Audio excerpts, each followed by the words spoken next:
وما أرسلنا من قبلك إلا رجالا نوحي إليهم فاسألوا أهل الذكر إن كنتم لا تعلمون.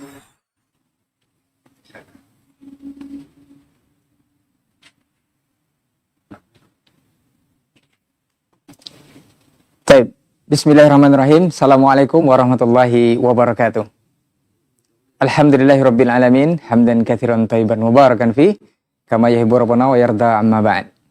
Para pemirsa dimanapun antum dan antuna berada, alhamdulillah kita bersyukur kepada Allah Subhanahu wa taala untuk kesempatan sore hari ini kita kembali dimudahkan untuk berjumpa di Tanya Jawab spesial Ramadan untuk tahun ini 1446 Hijriah. Dan alhamdulillah kita sudah bersama guru kita Ustadz Dr. Ali Mustafa MH Hafizahullah Ta'ala.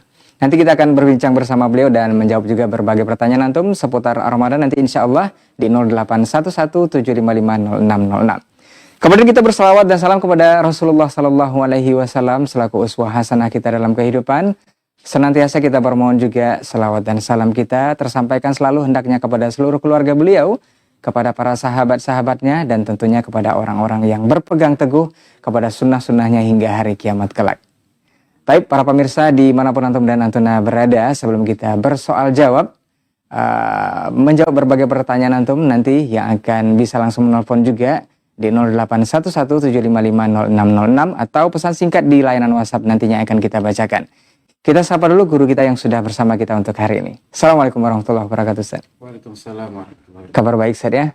Alhamdulillah bakir, Ustaz. Di 10 terakhir, Ustaz. Masya Allah. Tetap diberikan kesehatan insya Allah. Dan semoga Ustaz berserta keluarga tetap dijaga Allah Subhanahu wa Ta'ala. Baik, para pemirsa dimanapun antum dan antuna berada, sebelum kita bersoal jawab, barangkali seperti biasa kita akan menekankan sedikit mukadimah dari guru kita. Dan memang di 10 terakhir tanpa terasa kita sudah berada di 22 Ramadan 1446 Hijriah. Dan itu artinya kita memang sudah berada di 10 terakhir. Dan apa yang akan kita bahas nanti kita akan dengarkan bersama-sama dari guru kita. Baik, untuk tidak memperpanjang mukadimah, kita akan langsung saja mendengarkan kepada guru kita. Kita persilahkan faliyatafadhal masykura wa masyura, Ustaz. Naam, Ustaz. Bismillahirrahmanirrahim. Assalamualaikum warahmatullahi wabarakatuh. Waalaikumsalam. Alhamdulillah wassalatu wassalamu ala Rasulillah ma ba'd.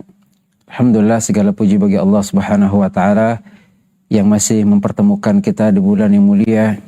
Setiap aktivitas ibadah kita dilipat gandakan pahalanya di sisi Allah Subhanahu wa taala 10 kali lipat, bahkan sampai 700 kali lipat, dan ini umum apakah itu di dalam Ramadan ataupun di luar Ramadan.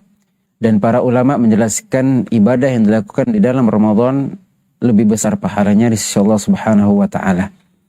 Dan kita sudah memasuki detik-detik final, yaitu 10 terakhir bulan Ramadan.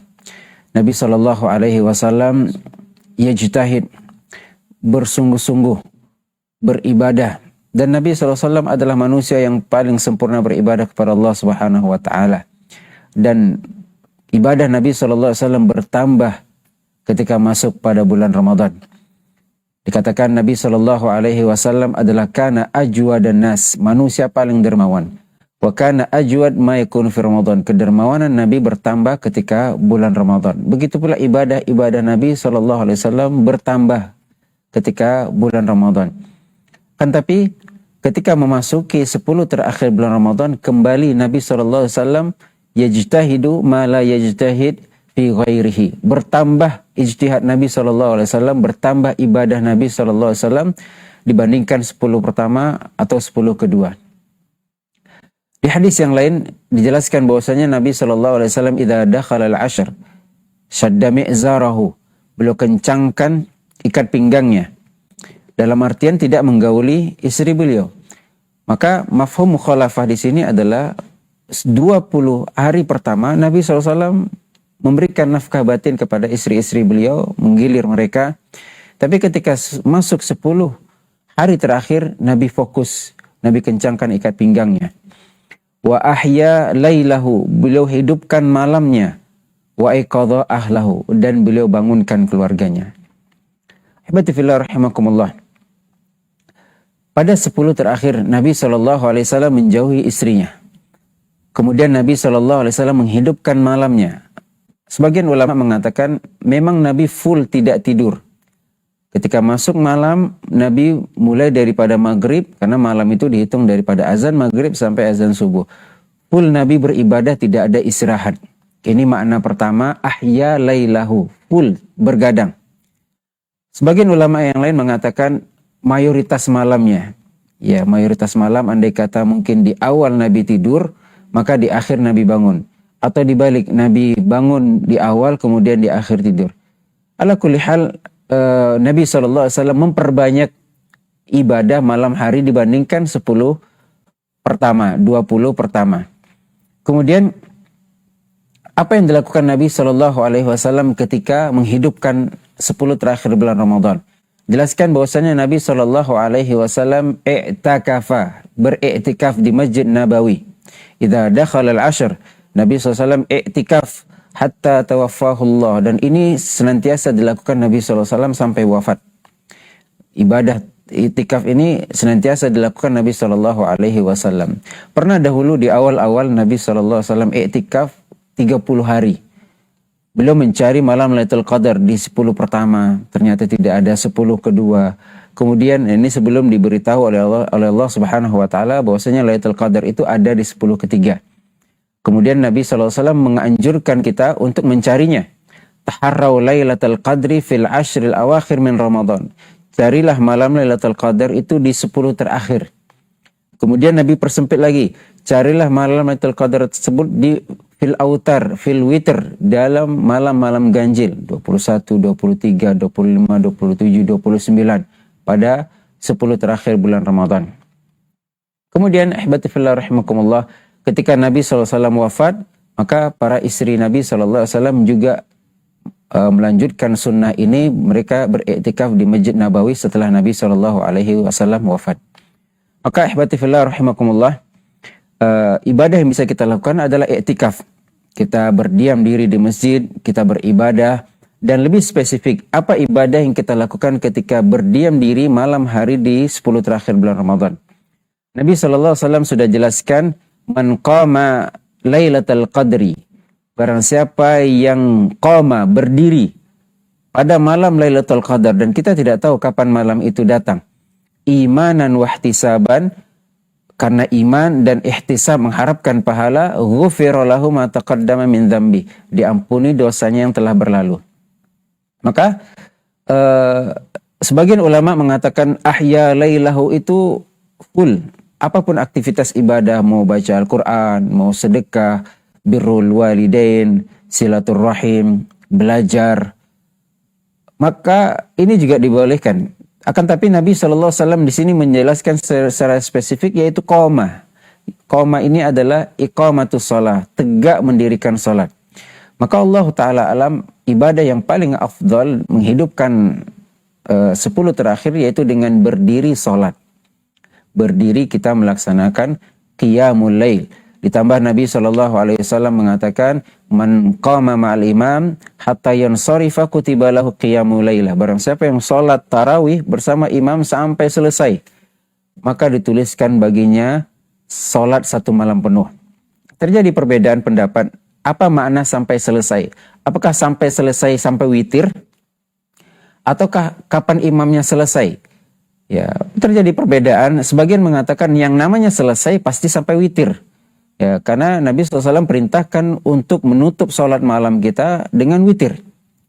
Ya, sehingga barang siapa yang sholatnya 2 sesi, sesi pertama, kemudian sesi kedua, maka kita harus ikuti sampai sesi kedua.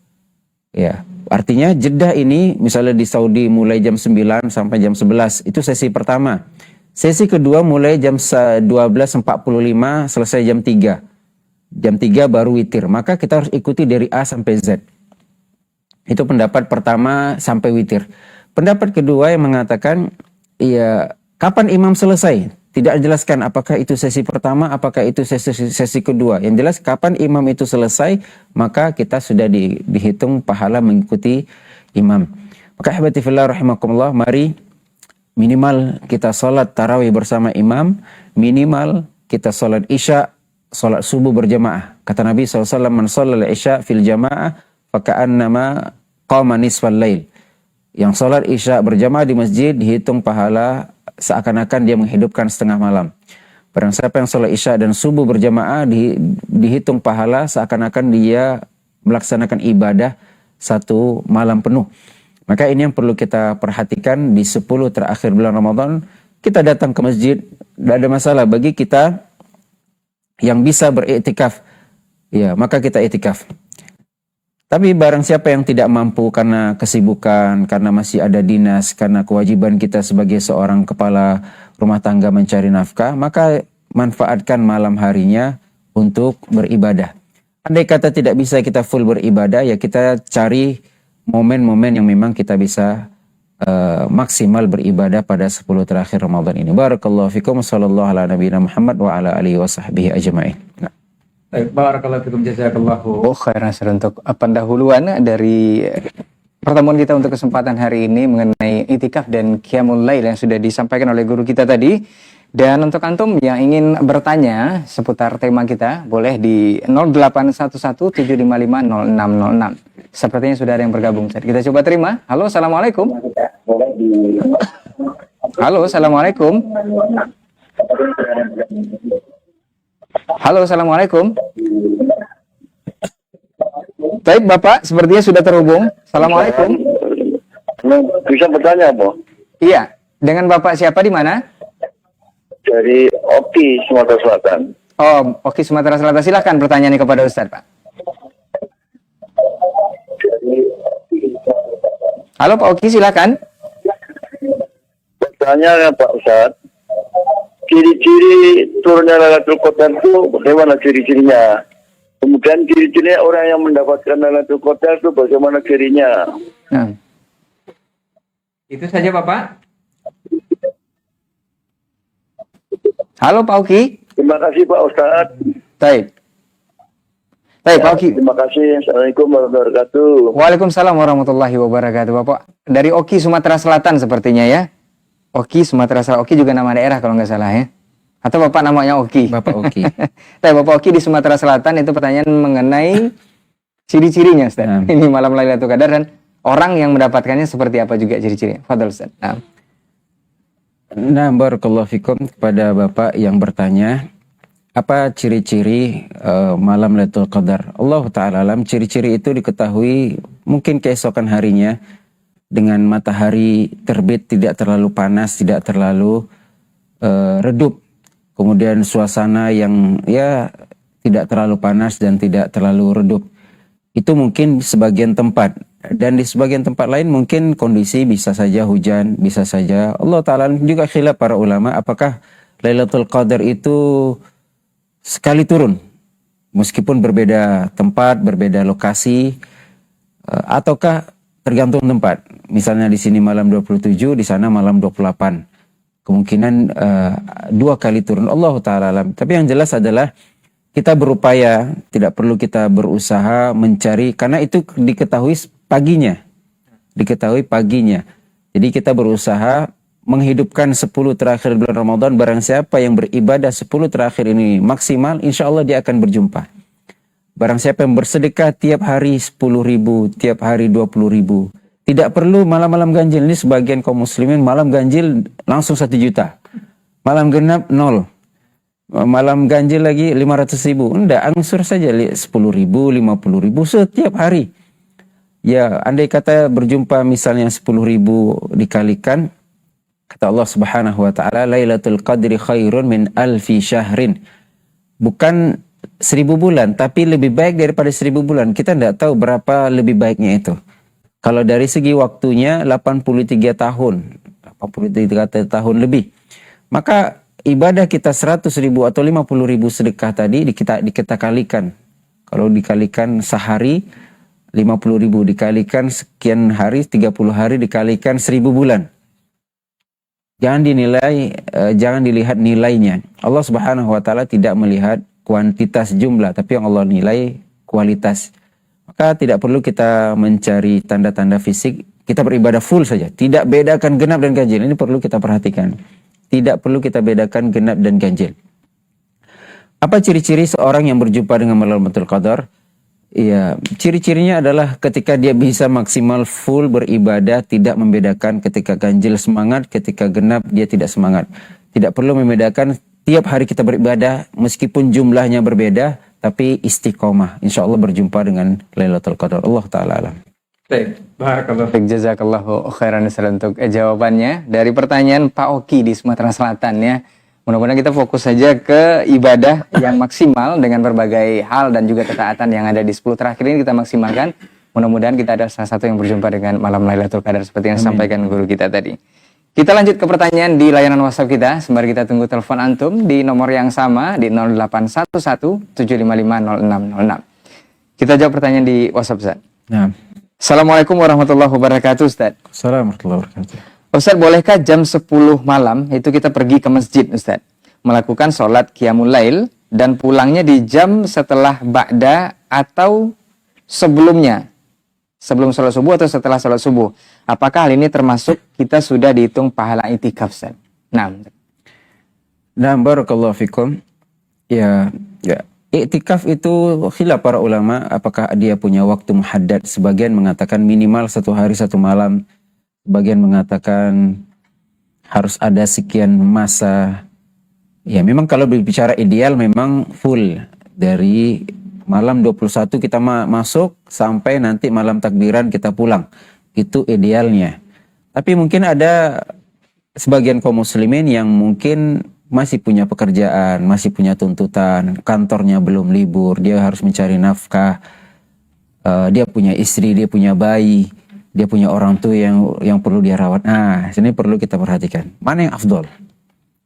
Kita mencari nafkah. Nafkah di sini memang untuk makan ya, bukan untuk beli baju lebaran. Artinya nafkah wajib. Bukan untuk beli jam baru, tapi memang nafkah untuk makan. Mana yang afdol, kita iktikaf atau mencari nafkah? Mencari nafkah lebih afdol. Bekerja untuk memenuhi kebutuhan itu lebih afdol. Kita punya orang tua, ibu sendiri, ayah sendiri, tidak ada yang merawat, di rumah lebih afdol. Jadi tidak mesti orang yang berada di masjid yang mendapatkan Lailatul Qadar, tidak. Semua yang beribadah pada malam Lailatul Qadar dia mendapatkan keutamaan, tentu dengan sekian banyak ibadah. Jangan sampai kita kedepankan iktikaf, ini hukumnya sunnah. Jangan sampai kita kedepankan iktikaf, kita telantarkan yang wajib. Ini misalnya istri kita tidak pandai pasang gas. Itu urgen itu nafkah. Nah. Maka tidak apa-apa kita pulang. Bagi Anda yang sedang beriktikaf, ada perkara urgen, anak sakit, pergi sebentar. Bawa berobat, nanti selesai, balik lagi. Tidak ada masalah. Atau ada perkara urgen, ada ular masuk misalnya. Atau ada bocor rumah misalnya. Sekarang musim hujan. Keluar untuk memenuhi kebutuhan tadi, kemudian kita lanjutkan iktikaf, tidak ada masalah. Atau kita yang masih bekerja, kita hanya memilih malam hari ini. Sebagian kaum muslimin menamakan iktikaf KW. Kalau KW berarti palsu. Allah Ta'ala itu penamaan yang tidak tepat ya. Iktikaf itu semuanya berpahala. Mau dia dari maghrib sampai isya, mau dari isya sampai subuh, sampai dari isya sampai sahur tadi, tidak ada masalah. Ya, sesuai dengan kemampuan kita, maka tentu pahalanya berbeda. Pahalanya berbeda sesuai dengan keikhlasan kita, sesuai dengan ya kebutuhan kita. Allah Ta'ala alam.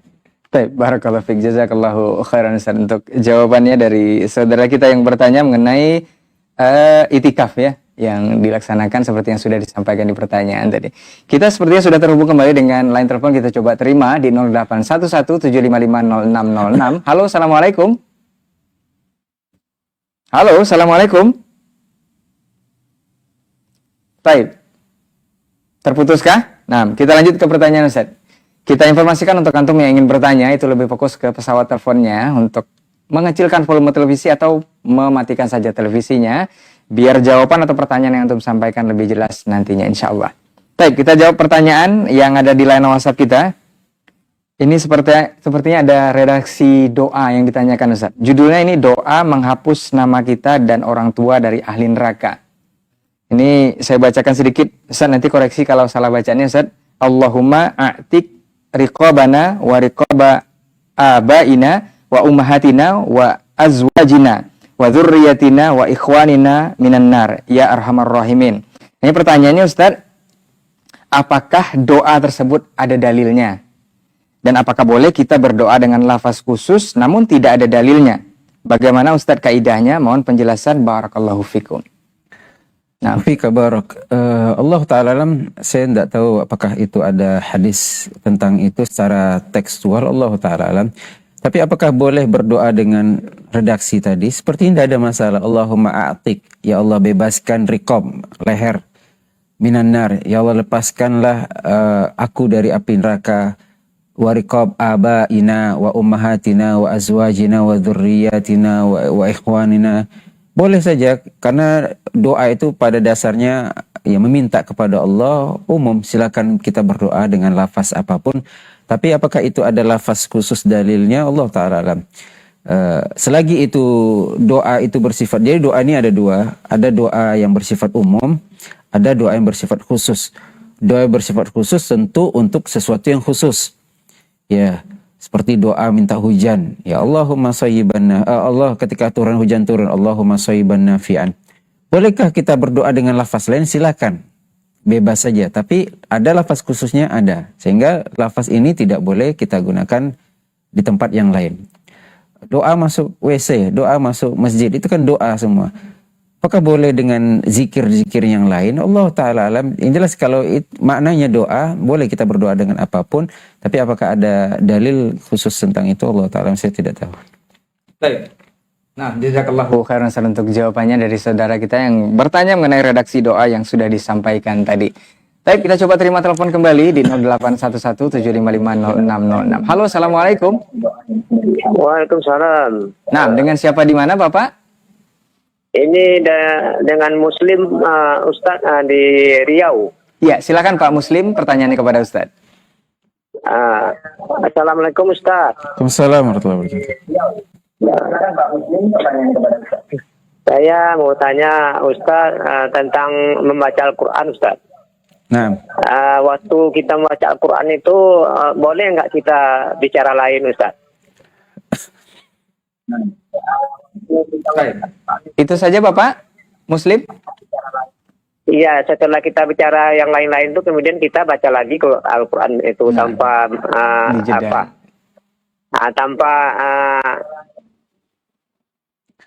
Tanpa ta'awuz lagi Pak? Tanpa kita baca Shadaqallahul Azim Ustaz. Terima kasih. Baik, Pak Muslim di Riau ya? Iya. Nah, terima kasih Bapak. Iya, itu saja Ustaz. Iya, Pak Muslim di Riau, pertanyaannya apakah boleh dibaca Al-Quran itu kita selingi dengan ngobrol atau gimana Ustaz, tanpa baca terakhirnya, atau nanti memulai lagi baca ta'awuz lagi, itu seperti apa? Nah Ustaz. nah, Allah Ta'ala alam, apakah ada hadis khusus? Allah Ta'ala alam, saya tidak tahu apakah ada larangan khusus tidak boleh memutus bacaan Al-Quran karena berbicara. Allah Subhanahu wa taala mengatakan wa idza qara'tal Qur'an fasta'idz billah. Apabila engkau membaca Al-Qur'an, baca a'udzubillahi minasyaitonir rajim. A'udzubillahi samil alim minasyaitonir rajim. Itu adab. Itu adab. Apakah boleh diputus? Ya. Adabnya tidak. Adabnya kita sedang berbicara dengan orang, seakan tuntaskan dahulu baru kita putus. Maka jangan sampai kita khawatir kita putus di ayat-ayat yang nyangkut. Wakofnya itu ada ilmunya, ada wakof, ada ibtida. Ketika terputus, khawatirnya tidak tepat putusnya. Ketika dia sambung lagi pun juga tidak tepat dia menyambungnya. Maka kita sarankan teman yang ikut nimbrung, biarkan dia berjumpa dengan wakofnya, berjumpa dengan akhir ayatnya, baru kita ajak bicara.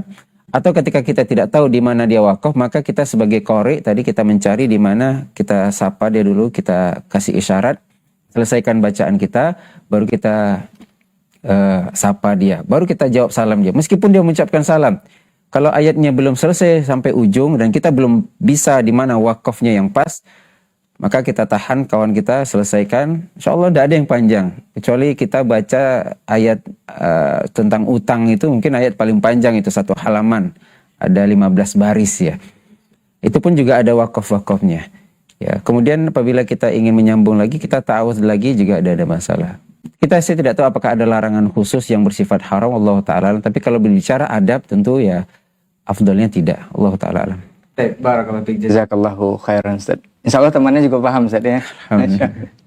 Tapi kita akan lanjut ke pertanyaan berikutnya. Sembari kita tunggu telepon antum di 0811-755-0606. Assalamualaikum warahmatullahi wabarakatuh Ustaz. Assalamualaikum warahmatullahi wabarakatuh. Ustaz, istri itu sudah jauh hari menyampaikan pada suami untuk dijauhi suami di 10 terakhir Ramadan. Ya. Dan suruh suami untuk itikaf atau tinggal di rumah yang lain. Dia ini kebetulan punya 2 rumah Ustaz. Tapi ketika masuk 10 terakhir dan istri mengingatkan, suami tersinggung dan pergi dengan kesal. Padahal istri sangat ingin beribadah sendiri. Apa yang seharusnya dilakukan oleh istri? Kebetulan suami belum mengenal sunnah dan alergi dengan manhaj salaf. Nah, Ustaz. Apa yang dilakukan istri? Bertobat pada Allah. Dia melakukan dosa. Dia merusak karena dia menolak ajakan suami. Ya, kata Nabi SAW, wanita mana saja yang diajak fa'abad antaji'a la'anat hal malaika hatta tusbih. Dia menolak, malaikat melaknat sampai subuh. Di hadis yang lain, malaikat melaknat sampai dia redho. Kalau belum redho juga suaminya dilaknat. Tapi kan saya mau beribadah, sunnah. Ya, sunnah. Ini wajib. Andai kata ini suami ibu tadi marah. Ya, bisa saja dia lampiaskan ke tempat yang lain. Na'udzubillah. Siapa yang rugi nantinya? Dia berselingkuh kah? Atau dia na'udzubillah. Ya memang Nabi SAW syadda mi'zarahu. Nabi kencangkan ikat pinggang. Itu ibadah sunnah. Ya, artinya di hari 10 pertama, 10 kedua Nabi menggilir istri Nabi SAW. Ini bayangkan siang kita sudah puasa, malam juga sudah puasa. Maka ini perbuatan yang sangat keliru. Kita bertobat kepada Allah Subhanahu wa taala, minta maaf kepada suami. Rugi kita mengejar Lailatul Qadar tapi suami kita marah. Ya, meskipun dia tidak kenal sunnah, dia suami kita mau bagaimanapun.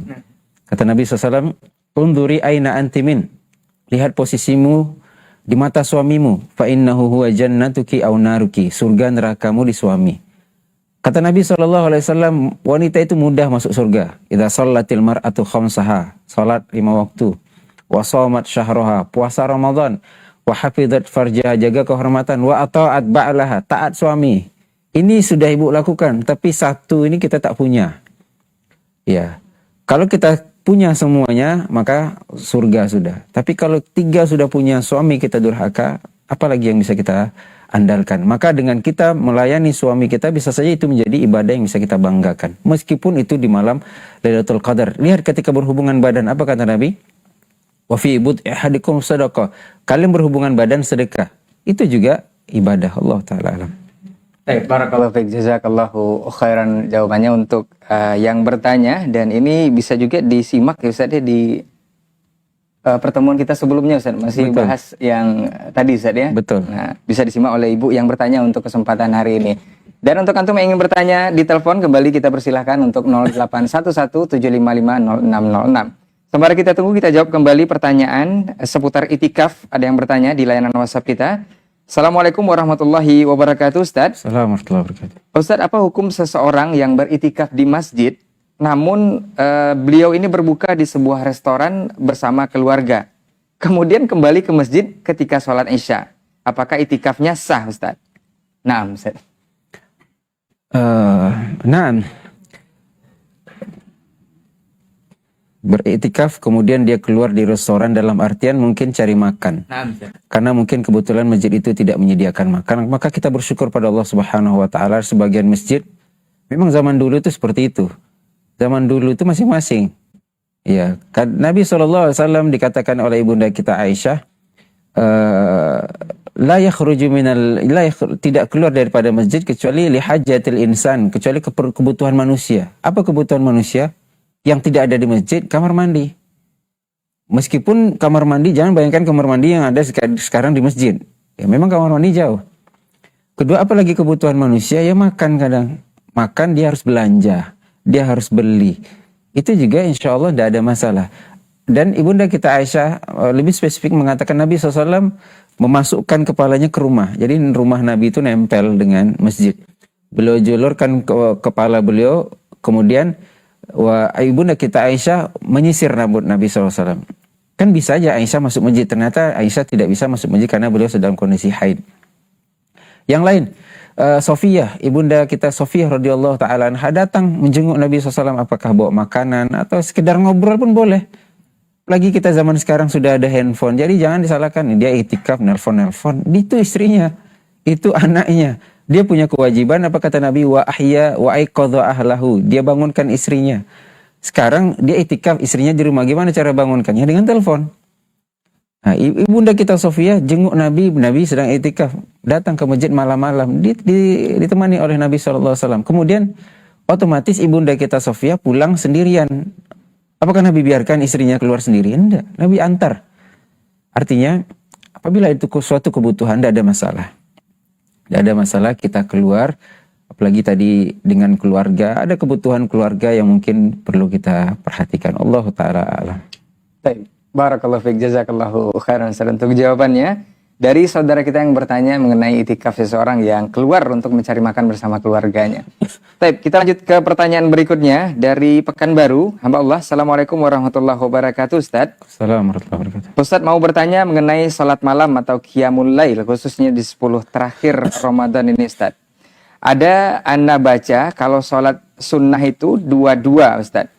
Tapi ada yang mengerjakan sampai 44, ada yang 11, ada yang 23, bahkan ada yang lebih. Sebenarnya mana yang lebih kuat pendapatnya atau mana yang lebih benar untuk dikerjakan Ustaz? Mohon jawabannya, jazakallahu khairan. Nah, barakallahu fikum, berkenaan tentang salat malam, apakah itu qiyamul lail, apakah itu tahajud, apakah itu tarawih? Mana yang paling benar? Mana yang paling sesuai? Ya. Kalau pertanyaan yang paling benar adalah tergantung siapa yang menilai. Ar-rajihu indal murajjih. Yang paling rajih berdasarkan siapa yang merajihkan. Artinya di sini para ulama berbeda pendapat. Apakah salat malam itu ada batasnya atau tidak? Sebagian ulama mengatakan ada batasnya, yaitu 11 atau 13, tidak boleh lebih. Berdasarkan hadis ibunda kita Aisyah radhiyallahu taala anha, bahwasanya Nabi SAW ma yazid, tidak pernah menambah salat malamnya aktsar min 11 rakaat, lebih daripada 11 rakaat. Maka berdasarkan hadis ini, ulama pertama mengatakan Nabi tidak pernah lebih dari 11, maka tidak boleh lebih. Barang siapa yang lebih menyelisih Nabi SAW. Pendapat kedua mengatakan bebas, tidak ada batasnya. Apakah itu 11, 13, 23, 39, 40 bebas. Apa dalilnya? Juga ada dalilnya. Kata Nabi SAW, Salatul laili matna. Salat malam itu dua-dua. Fa idza khasya ahadukum subha, kalau dia khawatir sudah mau masuk subuh, maka hendaklah dia salat witir. Jadi dia akhiri dengan salat witir, apakah itu 1 rakaat ataukah 3 rakaat atau 5 rakaat dan seterusnya. Nah, pendapat kedua ini mengatakan tidak ada batasnya. Karena Nabi mengatakan dua-dua. Dua di sini, andai kata 2 setelah isya sampai subuh, berapa jumlahnya? Ini dalil pertama. Dalil kedua, ini dilakukan oleh sahabat Abu Umar bin Khattab dengan diimami oleh Zaid bin Thabit atau yang lainnya. Salat sebanyak 23 rakaat. Dan yang dilakukan Umar bin Khattab ini juga sunnah. Kata Nabi SAW, alaikum bisunnati wa sunnatil khulafa'ir rasyidin al-mahdiyyin min ba'di. Hendaklah kalian pegang sunnahku dan pegang sunnah khulafa' rasyidin. Maka apa yang dilakukan Umar bin Khattab juga sunnah, yaitu menambah lebih daripada 11 rakaat. Kemudian bagaimana dengan hadis ibunda kita Aisyah yang mengatakan Nabi tidak pernah lebih? Maka kita katakan bagi yang berpendapat boleh lebih, jawabannya adalah ini hanya sekedar informasi bahwasanya Nabi tidak pernah lebih. Di sini tidak ada larangan jangan lebih. Ditambah ini pertama. Kedua, ini hanya berdasarkan yang diketahui oleh ibunda kita Aisyah. Kemungkinan mungkin ketika beliau berada di rumahnya Aisyah, Nabi tidak pernah lebih daripada 11. Kita tidak tahu apakah di rumah yang lain juga sama. Intinya adalah ini sepengetahuan ibunda kita Aisyah dan juga bukan berupa larangan. Ini hanya sekedar informasi, Nabi tidak pernah lebih. Kemudian, andai kata tidak lebih, Bagaimana cara sholat Nabi SAW? Nabi, ibunda kita Aisyah melanjutkan, yusolli arba'an. Fala tas'al antulihinna wa husnihin. Nabi sholatnya tidak pernah lebih 11. Nabi sholatnya 4 rakaat. Jangan kalian tanya bagaimana panjangnya, bagaimana indahnya bacaan Nabi.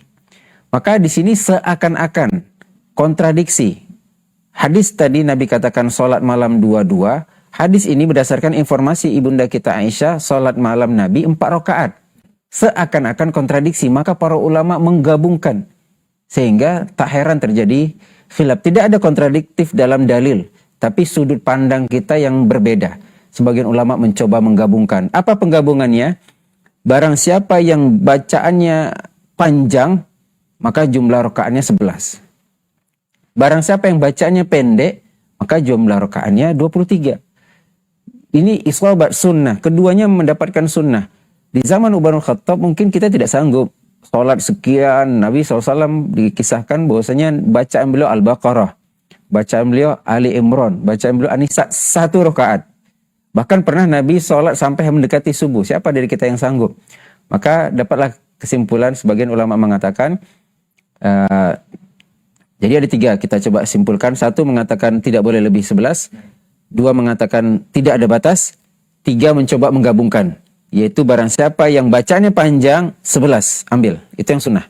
Barang siapa yang bacaannya pendek, Qul huwallahu ahad atau setengah halaman, maka diambil jumlah rakaat yang perbanyak. Dan keduanya insya Allah isabatus sunnah. Maka di sini perlu kita dewasa, perlu kita saling menghargai. Mengambil A silakan, mengambil B silakan, tidak perlu kita saling menyalahkan. Dan Bapak tadi mengatakan 4 rakaat juga sah. Karena hadisnya ada dari ibunda kita Aisyah. Dan bagaimana hadis Nabi yang sholat 2 rakaat juga boleh. Tinggal bagaimana kita nyamannya. Mana yang kita lebih khusyuk. Mana yang lebih kita mentadaburi bacaan yang kita dengarkan daripada imam. Allah Ta'ala alam. Baik, barakallahu fiik, jazakallahu khairan. Untuk jawabannya dari saudara kita bukan baru yang bertanya mengenai hal ini. Ini sepertinya setiap tahun ada di pertanyaan seperti ini, Ustaz ya. Dan setiap tahun juga kita jelaskan. Mudah-mudahan ini menjadi ilmu dan bijak menyikapi dalam hal ini. Dan insya Allah seperti yang sudah disampaikan oleh guru kita. Ada poin penting yang kita tambahkan. Ini setiap tahun ditanya, setiap tahun dibahas, dan setiap tahun ribut. Apa yang tidak ada? Hikmah. Ya, memang ulama mengatakan A, mengatakan B dari dulu. Kenapa mereka tidak bersatu? Tidak akan pernah. Tadi kita katakan mana yang benar, tergantung siapa yang benarkan. Apakah kita tidak bisa berkumpul bersama? Bisa. Kapan? Ketika kita saling berlapang dada. Pendapat tidak bisa dipaksakan. Antum mengatakan A, silakan. Kami mengatakan B, jangan dimarahin, jangan disalahin. Selagi kita masing-masing punya dalil, apalagi kita ini awam, taklid. Bagi awam itu wajib taklid. Dia dengar kajiannya Ali Mustafa, dia dengar pendapat Ali Mustafa, jangan salah. Yang si B mendengarkan kajian ustaz yang lain, kemudian dia mengikuti juga benar. Karena awam itu tugasnya taklid. Kata Allah, fas'alu ahla dzikri in kuntum la ta'lamun. Bertanya kepada ahlimu kalau kalian tidak tahu. Maka yang taklid sama-sama taklid, jangan berantem. Antum mengikuti Ustadz A, saya mengikuti Ustadz B, jangan saling menyalahkan. Karena para ulama dari dulu pun tidak pernah saling menyalahkan. Debat ilmiah biasa, diskusi saling bantah itu wajar. Kaya akan khazanah ilmu, bertambah wawasan kita. Tapi yang mereka miliki dan kita belum punya saat ini, maka perlu kita pupuk lagi, yaitu saling menghargai, saling toleransi. Allah Ta'ala. Barakallahu fiik, jazakallahu khairan. Mudah-mudahan nasihat ini untuk kita bersama di kesempatan hari ini, dan semoga tidak terulang lagi di tahun depan pertanyaan ini, dan bisa bijak menyikapi hal yang seperti ini ya. Baik, kita akan lanjut ke pertanyaan berikutnya. Masih 10 terakhir sepertinya, pertanyaan bernada sama dari saudari kita. Assalamualaikum Ustadz. Assalamualaikum. Ana seorang akhwat lansia Ustadz. Tidak mampu berjamaah di masjid. Qiyamul lailnya itu di kamar saja. Apakah bisa mendapatkan Lailatul Qadar? Dan ini juga ditanyakan oleh saudara kita Dayat di Majalengka, yang beribadah di rumah saja, apakah juga dapat Lailatul Qadar? Naam, Ustaz. Naam, barakallahu fikum. Sepertinya kita perlu luruskan makna dapat Lailatul Qadar. Lailatul Qadar itu adalah satu malam yang turun, seperti hari Sabtu. Siapa yang berjumpa hari Sabtu? Siapa yang hidup di hari Sabtu? Yang hidup di hari Sabtu, dia akan berjumpa dengan hari Sabtu. Simpelnya. Cuman pertanyaannya, apa kondisi dia ketika berjumpa dengan hari Sabtu? Apakah dalam kondisi baca Quran? Apakah kondisinya sholat? Apakah kondisinya birrul walidain? atau masih maksiat. Intinya Lailatul Qadar itu satu malam yang semua kita insya Allah selagi masih hidup kita jumpa. Cuman apa yang sedang kita lakukan. Maka barang siapa yang ketika berjumpa Lailatul Qadar dia sedang baca Quran itu lebih baik daripada 1000 bulan. Dia sedang sedekah itu lebih baik daripada 1000 bulan. Dia sedang birrul walidain itu lebih baik daripada 1000 bulan. Dia sedang iktikaf itu lebih baik daripada 1000 bulan. Maka barang siapa yang bermaksiat, maka naudzubillah dosanya tentu juga dilipat gandakan oleh Allah Subhanahu wa taala. Maka ibu yang bertanya, tidak ada masalah. Ibu fattaqullaha mastata'tum, bahkan sebagian ulama mengatakan salat wanita itu lebih baik di rumah.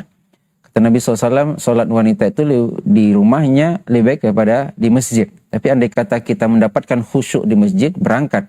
Jadi tidak perlu kita larang-larang ibu-ibu yang mau tarawih di masjid.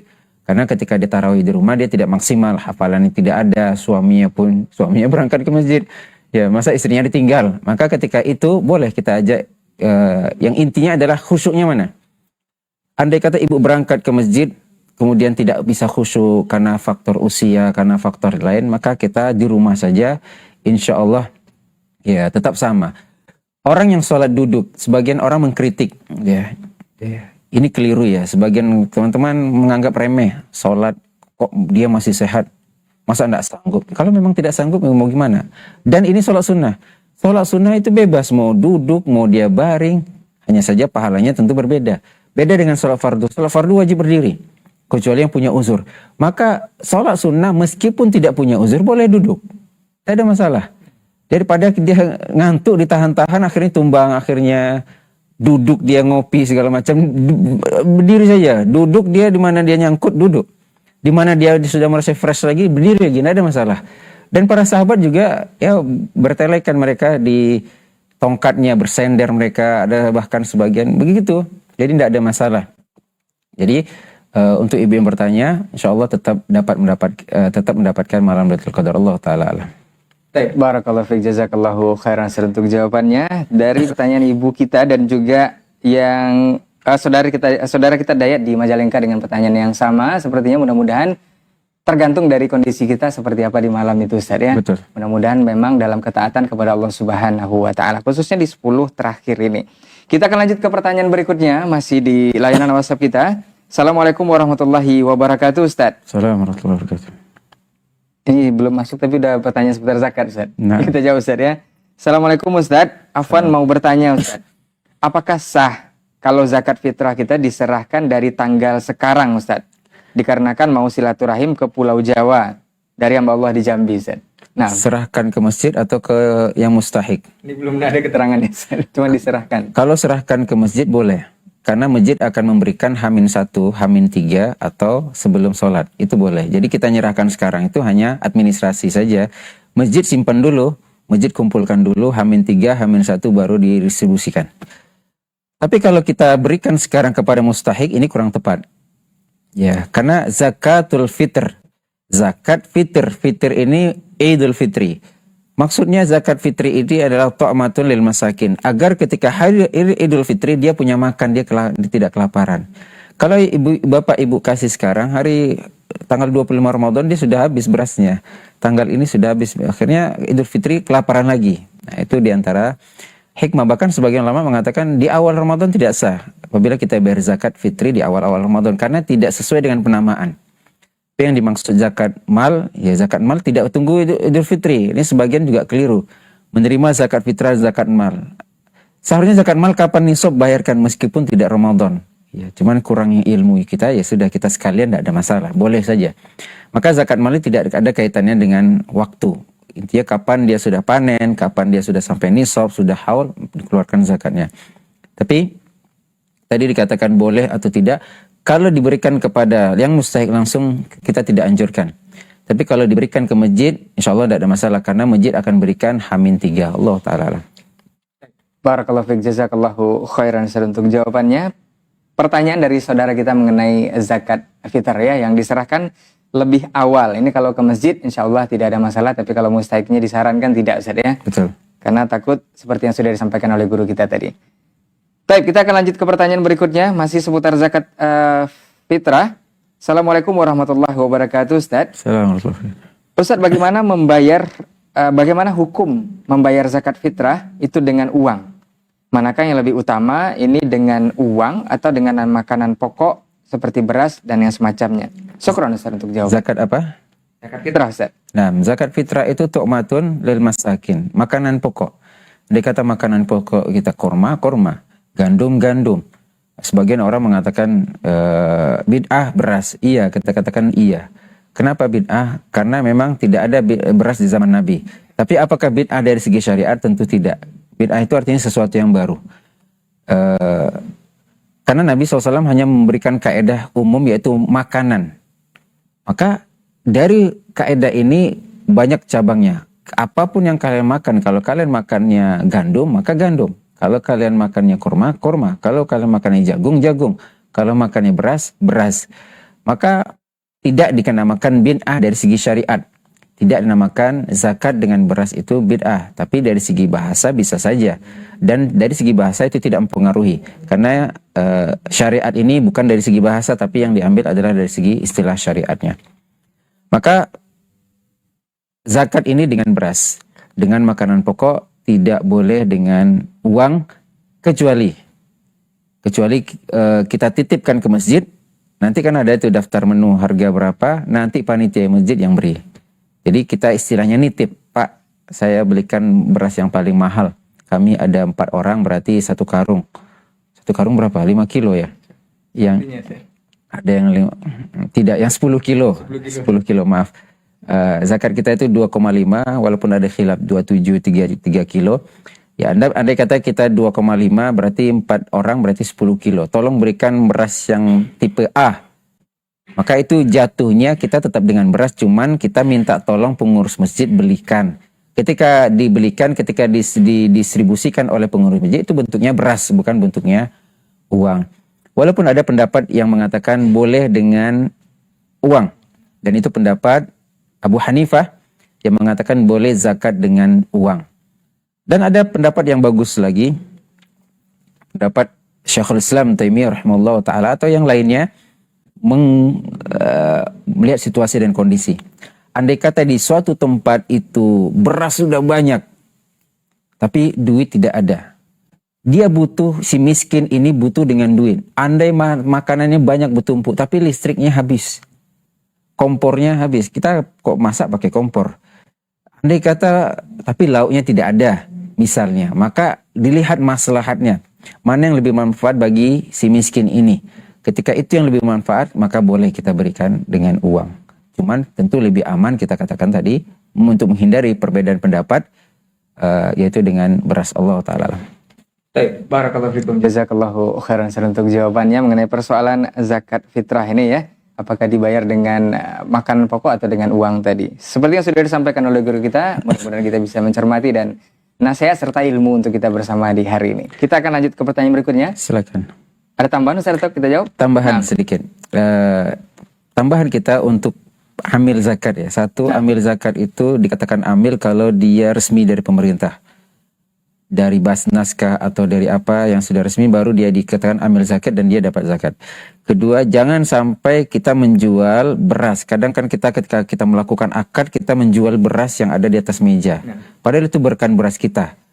Sering terjadi. Tidak usah, tidak di ketiga itu terjadi di masjid. Akad jual beli di masjid. Padahal itu juga bukan beras kita, hanya simbolis. Kita katakan nitip saja sudah. Pak, ini kami 100.000 atau 200.000, tolong berikan beras yang 10 kilo, yang merek paling ini. Kita bahasa nitip saja, nanti pengurus masjid. Tidak perlu kita melakukan akad, padahal kita tidak ada barangnya. Maka begitu pula pengurus masjid menjual barang yang bukan punya dia. Itu kan titipan orang, kemudian dia jadikan secara simbolis akad jual beli. Allah Ta'ala alam. Baik, jazakallahu khairan untuk jawabannya. Semoga saudara kita yang bertanya untuk persoalan zakat fitrah ini bisa paham dari jawaban Ustaz. Tadi sudah ditambahkan juga mengenai persoalan amil zakat. Kita akan jawab satu pertanyaan lagi. Assalamualaikum warahmatullahi wabarakatuh, Ustaz. Assalamualaikum. Ustaz, bagaimana hukumnya jika kita qiyamul lail itu mengajak keluarga bahkan tetangga dekat untuk berjamaah di rumah saja dibandingkan di masjid? Nah, Ustaz. Allah Ta'ala alam, pada dasarnya tidak ada kewajiban kita harus berjamaah di masjid. Tidak ada kewajiban. Bahkan tidak ada kewajiban kita sholat tarawih itu berjamaah, tidak ada kewajibannya.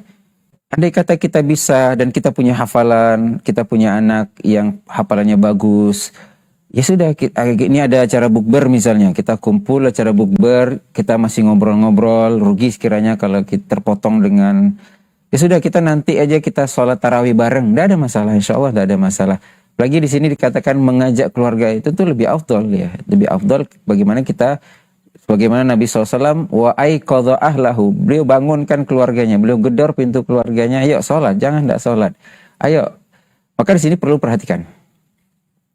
Anda yang iktikaf khusyuk baca Quran, apa yang dilakukan istri di rumah? Perhatikan tidak? Apa yang dilakukan anak kita di rumah? Ternyata alhamdulillah ya tidak ada. Merdeka.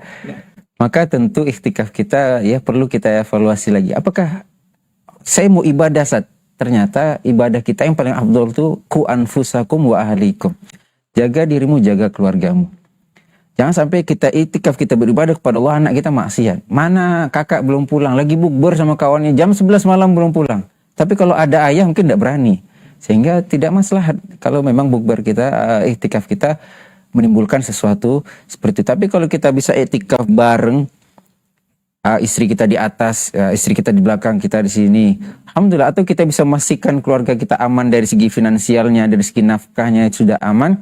Kemudian dari segi kesehatan mereka, dari segi ibadah mereka juga bisa kita pastikan. Karena Nabi sini tekankan adalah wa aiqadha ahlahu, beliau bangunkan keluarganya.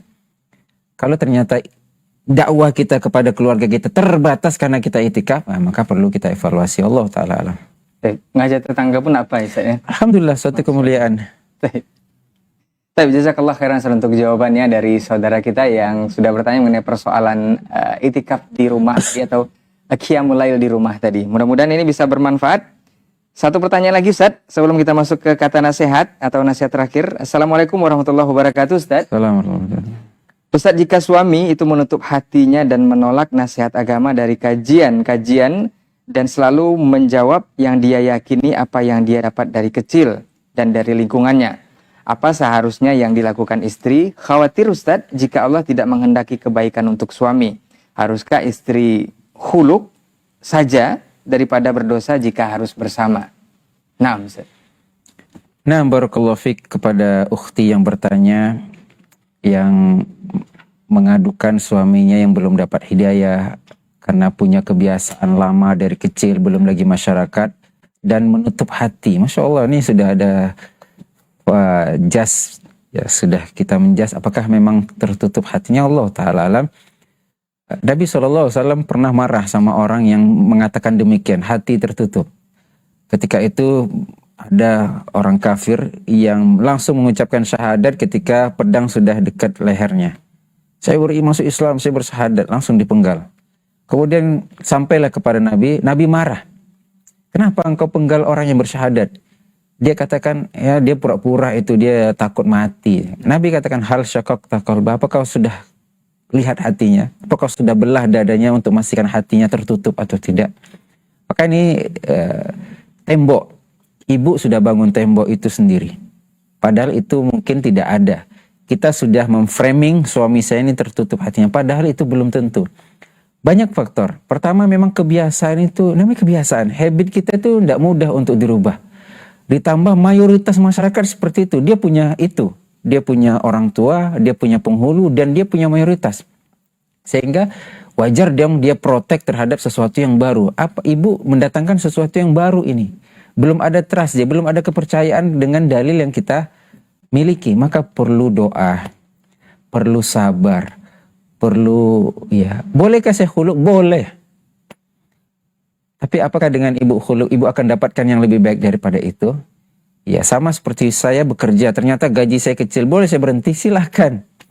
Saya bekerja, ternyata bos saya tukang marah, berhenti silahkan. Tapi sikap seorang muslim itu bukan lari dari masalah, tapi menghadapi masalah, merotasi masalah, mendiagnosa penyakit, mencari obat. Ketika diagnosanya tepat, insya Allah obatnya juga tepat. Tapi ketika diagnosanya sudah, nih sakit tangan, ini bahaya nih amputasi nih. Diagnosanya salah, Padahal ini mungkin hanya luka sedikit, dia perlu sabar, perlu diobati sedikit. Ya, sabar. Sabar kita ya. Maka saran saya juga perbanyak doa, berikan pelayanan terbaik. Nah, sudah. Jangan ibu baca Quran kalau suami ngajak ngobrol. Ini akibat seperti itu. Ibu sudah bercadar, sudah panjang jilbabnya, sibuk kajian sana sini, ini enggak masak-masak. Bang, adik lagi ngurus tahsin bang, lagi ngurus kajian. Enggak, tinggalkan. Berikan kepercayaan kepada, buktikan semenjak kita ngaji itu pelayanan kita terbaik. Semenjak kita ngaji itu ibadah kita Masya Allah. Sehingga dengan itu suami kita ya, dakwah terbaik itu dengan akhlak ya. Dakwah terbaik itu dengan akhlak. Ketika melihat akhlak kita baik, ini kunci sukses ya, merebut hati orang itu apa? Ahsin ilan nasi tasta'bid qulubahum. Berbuat baiklah kepada orang, kau akan genggam hatinya. Berikan pelayanan terbaik kita, maka insya Allah semoga Allah berikan hidayah kepada suami kita dan kepada kaum muslimin yang lainnya. Allahu ta'ala alam. Barakallahu fiik, Masya Allah, jazakallah khairan untuk nasihatnya untuk ibu yang bertanya. Semoga ini menjadi solusi dan menjadi renungan. Insya Allah bisa diaplikasikan dalam kehidupan, khususnya untuk kita yang ada dan melihat atau menyaksikan tayangan saat ini.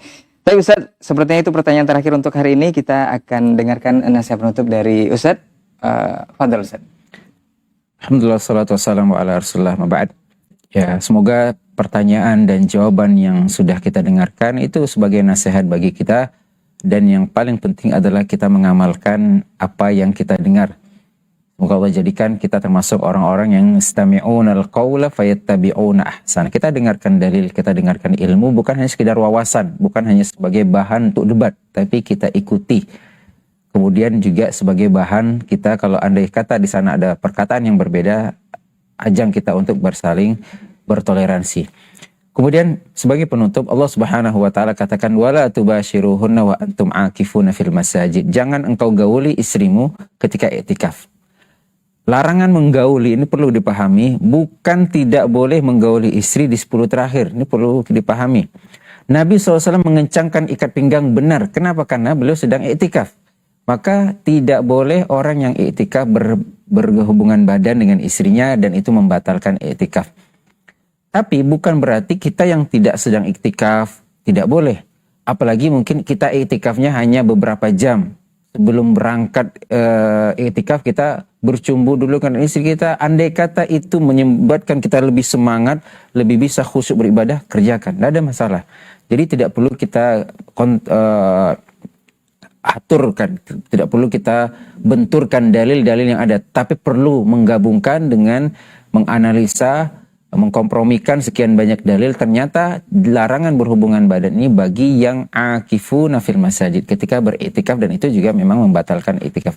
Tapi andai kata kita yang tidak sedang iktikaf full, kemudian kita bercampur dengan istri kita, kemudian kita lebih semangat beribadah, maka insya Allah itu diperbolehkan. Kemudian nasihat kita untuk teman-teman kaum muslimin yang sedang beriktikaf, ada tips supaya bisa menghidupkan 10 terakhir Ramadan malam. Jadi kalau ketika iktikaf tuh yang hidup tuh malam. Ketika siang tidur. Ini iktikaf kerjanya tidur. Iya, ketika siang hari memang kita tidur. Saya sarankan tidur supaya apa? Supaya malam bisa hidup. Supaya malam bisa tetap semangat istiqomah. Kemudian sebagian kita juga mencela mungkin sebagian muslimin, kalian iktikaf sibuknya tidur. Tidak perlu kita mencela, sibuk kita diri masing-masing. Sibuk kita, saya mau ibadah nih. Tidak perlu menceritakan saya A, si B, tidak perlu. Dan tidak perlu juga saling bercerita. Kalau ceritanya masalah agama, tidak ada masalah. Dan perlu juga perhatikan, jangan terlalu banyak main handphone ya. Tapi kalau kita main handphone dalam artian berdakwah, dalam artian mengajak istri kita, menasihati dan yang lainnya, insya Allah ada masalah. Jadi jangan sampai kita itikaf tapi scroll-scroll. Jangan sampai check out juga tidak boleh ya. Karena ini masjid, tidak boleh kita jual beli di dalam masjid. Allah Ta'ala alam, semoga Allah berikan taufik kepada kita. Semoga Allah pertemukan kita dengan malam Lailatul Qadar. Allahumma innaka afuwun tuhibbul afwa fa'fu anna. Wassallallahu ala nabiyina Muhammad wa ala alihi washabihi ajmain. Assalamualaikum warahmatullahi wabarakatuh. Waalaikumsalam warahmatullahi wabarakatuh. Taib, barakallahu fiik, jazakallahu khairan Ustadz untuk pertemuan kita di kesempatan hari ini. Mudah-mudahan apa yang sudah Ustadz sampaikan dari ilmu dan juga waktu yang sudah diluangkan menjawab pertanyaan-pertanyaan dari saudara-saudara kita mengenai persoalan yang sudah disampaikan tadi bisa bermanfaat untuk kita bersama di hari ini. Dan seperti yang dinasihatkan oleh guru kita tadi, mudah-mudahan kita bisa memaksimalkan di 10 terakhir ini Dan insya Allah kita akan mendapatkan malam Lailatul Qadar itu dengan kondisi ketaatan kepada Allah Subhanahu wa Ta'ala. Afwan untuk semua salah kata dan khilaf bicara. Kita akan ketemu lagi di waktu-waktu berikutnya dengan guru-guru kita yang lainnya insya Allah. Kita tutup dengan doa kafaratul majelis. Asyhadu an la ilaha illa anta astaghfiruka wa atubu ilaik. Wassalamualaikum warahmatullahi wabarakatuh. وما